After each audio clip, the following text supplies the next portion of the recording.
You span the bottle, then stood in the middle of the circle, waiting for it to land on someone. You couldn't stop smiling, and didn't care that everyone could see the excitement on your face. Until now, you had only ever read stories about Spin the Bottle. But it was your time to shine. You were so ready to kiss someone and have that perfect moment. Giddy butterflies danced in your stomach as the anticipation built. Then, finally, the bottle stopped on Kaminari. Oh, this was perfect. Who better to give your Spin the Bottle virginity to than the self-proclaimed best flirt? As the others clapped and encouraged you, you caught Kaminari's eye. He held your gaze, and once he realised he had your attention, he flashed you a disarmingly playful smile. It made your heart flutter in your chest. As he rose to his feet, Zero clapped him on the back of the leg to encourage him. Then he sauntered toward you, a cocky swagger in his step. "Hey, gorgeous," he said, catching you off guard. Though you knew he was a flirt, he was so handsome, and his fresh-smelling cologne drew you into him, completely taken in by his playboy attitude. It was enough to make you swoon. He rested one hand on his hip, like he expected you to make the final move and come to him like the good kitten you were. This was perfect. You were so ready. But had he wanted to keep his cool demeanour, he probably should have kept his mouth shut. "Are you a Wi-Fi hotspot? Because baby, I think I feel a connection." You blinked. You blinked again.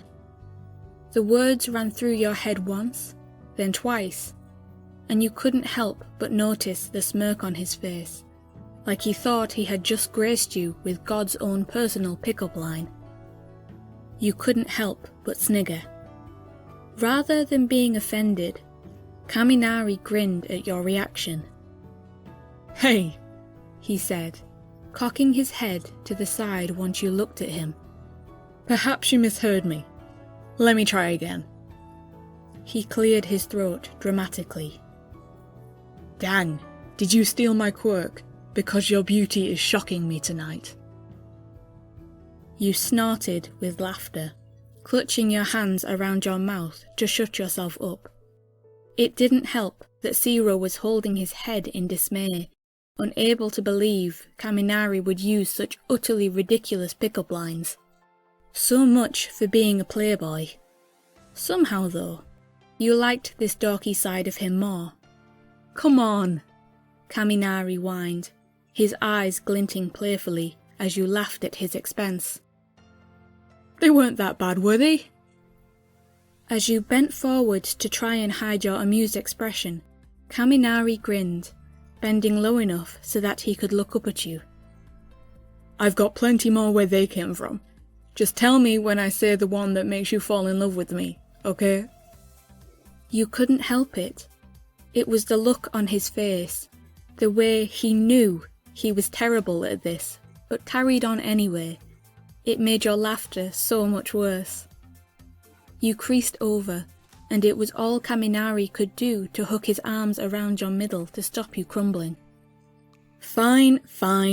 I know I'm a natural charmer, but there's no need to fall for me so quickly," he said, catching glances from your classmates as if to say stop doing what you're doing and kiss already so we can carry on with the game. But he ignored them. He was enjoying this. He kept hold of you until you got enough of a grip on yourself to stand up straight. And that's when he noticed how close you were.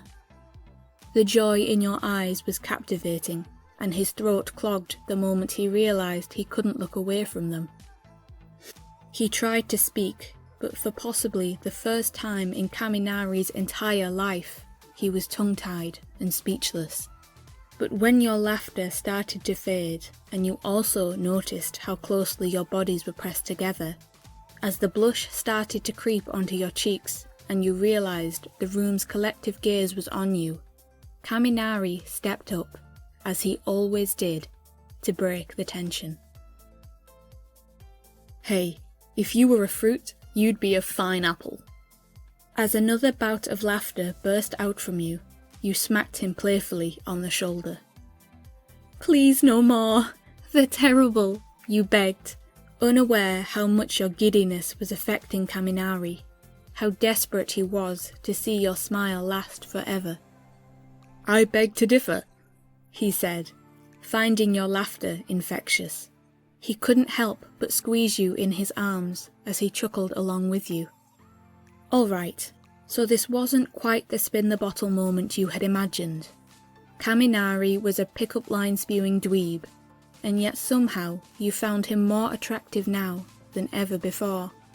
He opened his mouth again, and you could see it in his eyes. He had another line ready and waiting. If you let him go on, he probably wouldn't stop until your sides were ready to split with laughter.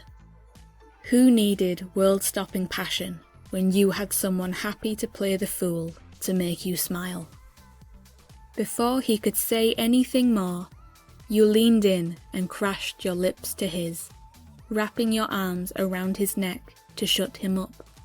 It was such a surprise attack that he reacted, rather subconsciously, by using his quirk. 2 sparks shot from his body simultaneously. One flew across the room and zapped Zero, the poor boy of all people, and the other shot from his lips to yours. It was enough to make you squeak in surprise and pull back, but not enough to hurt. Kaminari snaked his arms around your middle as he offered you an apologetic smile, then pulled you tight against him when you chuckled to tell him it was okay. Then he kissed you. As your lips melded together so perfectly, his hand danced up your spine until it cradled the base of your neck and you tickled the ends of his hair with your fingertips. Though it began with a rocky start, now that Kaminari's arms were wrapped around your waist and you could feel a spark that had nothing to do with his quirk, you were certain you couldn't have asked for a better induction to spin the bottle. Despite being on the receiving end of electrification, Zero was the first to lead the cheer when you and Kaminari finally broke apart, congratulating the pair of you. Hearing the applause, you moved to step backwards, but Kaminari was reluctant to let go of you. You would have stayed in his arms quite happily, but you knew the others wanted to carry on with the game. You smiled and waited for him to remove his arms of his own accord, and after a moment of being caught in a daze as he looked at you, he caught himself and let go. You nodded and waved, ignoring how silly you felt for doing such a strange goodbye after that passionate kiss. "Well, thanks for being my first." You pointed toward your seat in the circle when Kaminari failed to reply. Yep." You turned and walked away, inwardly kicking yourself. Now who was acting like the dweeb? But when you turned to go, you didn't see Kaminari reach for you, only to stop himself at the last minute, running his hand up into his hair like he had meant to do that all along. He looked over his shoulder at Zero, puffing out his cheeks like he didn't know what to do. The tape user landed him with a dumbfounded expression, then directed both hands toward you, as if demanding Kaminari stop being an idiot and follow you. Kaminari didn't need telling twice. Just before you made it back to your seat, Kaminari sped across the circle with enough haste to make him slide across the floor. Then he tapped you on the shoulder and tried to look casual when you turned around, despite the fact everyone but you had seen him do something so desperate. They weren't willing to call him out on it though. Not when he had such a longing in his eyes, something they never would have expected to see coming from him. "Hey, Dunno about you, but I've had my fill of this game. He chewed his lower lip. Do you wanna... maybe go do something? You raised your eyebrows, but it was from happy surprise more than anything else. He looked genuinely interested in your answer. There's not much we can do, you said. We're still in lockdown. Kaminari nodded, throwing his thumb over his shoulder with a wide, cheeky grin. I was thinking we could go to my room and play some games. I've got Super Smash Bros. Ultimate if you're interested. Or Mario Kart? Minecraft? I'm easy. You smiled with a soft chuckle. The others were watching you, but right now you didn't care. You leaned in, then said in a soft voice that only he could hear, Mario is red, Sonic is blue. Why don't you hit select and be my player too? You pulled away, taking great pleasure in seeing his awed and smitten expression, then headed off towards the stairs with pursed lips to hold down your grin. Your classmates tried to ask Kaminari what you had said, but he could only stare after you as his fanboyish heart thumped loudly in his chest. He waited just long enough to think of a comeback pickup line, refusing to let you beat him in that department, then chased you up the stairs with the biggest grin on his face.